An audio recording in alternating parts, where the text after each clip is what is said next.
Hi, trailer చాలా బాగుంది. నా క్వశ్చన్ ఏంటంటే జూన్ 7th మీ సినిమా వస్తుంది, 27th కల్కి వస్తుంది. సో ధోని గారికి మీ సినిమాకి కల్కికి ఒక లింక్ ఉందని సోషల్ మీడియాలో బాగా ఎక్స్ప్లోర్ అవుతుంది, తాలా ఫర్ ఏ రీజన్ అని చెప్పి. సో దాని మీద మీ ఒపీనియన్ ఏంటి? ఒపీనియన్ ఏముంటుంది? 7 అంటే ధోని గారి జెర్సీ నెంబర్ 7. అదే 7 అదే అన్న. మన మేలో 7 వర్డ్స్ ఉన్నాయి, మేము 7th రిలీజ్ అవుతున్నాం, తలాకి 7. And one more question, express Raja, run Raja run, so కొన్ని సినిమాలు ఉన్నాయి మీరు ఎలా అంటే నాన్ స్టాప్ హిలేరియస్ ఫన్ ఉంటుంది, at the same time content కూడా అదే రేంజ్లో ఉంటుంది. ఈ సినిమాని మేము ఎంతలా తీసుకోవచ్చు? ఆ సినిమాలకి ఒక అంటే ఏమీ తగ్గకుండా అయితే ఉంటుంది. అండ్ హాయ్ నాన్నతో కొందరు కంపేర్ చేశారు ప్రీవియస్గా, సో దాని మీద మీ ఒపీనియన్? అవును అవును, ఆ సంబంధం ఉండదు అసలు. ఓకే, టోటలీ అసలు కృతి గారు వేరే. కృతి గారు, మీరు ప్రీవియస్గా కస్టడీ అని ఒక మూవీ చేశారు. సో మీ క్యారెక్టర్ అందులో చాలా బాగా వర్కౌట్ అయింది, కానీ దాని తర్వాత ఎక్కువ కనిపించట్లేదు.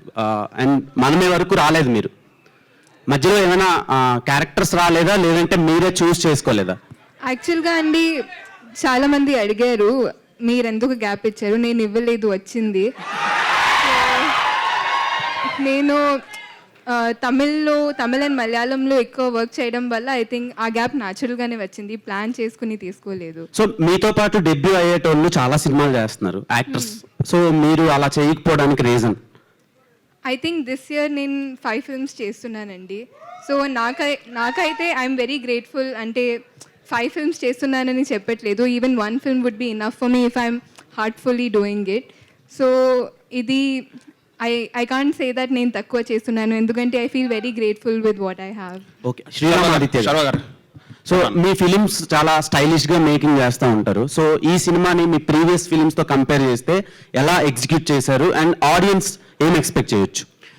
సో ఇప్పటివరకు యూజువలీ నేను తీసిన సినిమాలు మోస్ట్లీ కొంచెం క్రంజీ టోన్స్, అంటే ట్విస్ట్లు, టర్న్లు, ఆ కైండ్ ఆఫ్ స్టైల్లో ఉంటుంది.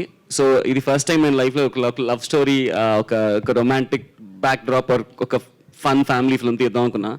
సో ఒక డిఫరెంట్ వన్, అంటే మనకి నేను యంగ్ అన్నప్పుడు ఖుషి చూసినప్పుడు నాకు ఒక ఫీలింగ్ ఉండేది, అంటే నా ఫేవరెట్ ఫిలిం అది.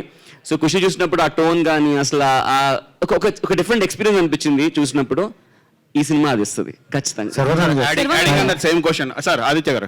సో ఇది కథ చూస్తే ఫిక్షనల్, మీ స్టోరీనా ఎవరిదైనా స్టోరీ? కాదండి, ఎవరి స్టోరీ కాదు, ఫిక్షనల్. అంటే వైఫ్ అండ్ హస్బెండ్ మధ్యలో బాబుని ఎలా పెంచాలనేది చూసిన ట్రైలర్ లో. సో ఇది ఏదన్నా ట్రూ స్టోరీ? లేదండి. సో నేను ఏం చెప్పినా రివీల్ అయిపోద్ది, బట్ అందరికి చాలా చాలా చాలా కనెక్ట్ అయ్యే పాయింట్ ఉంటుంది అంతే. Okay, all the best.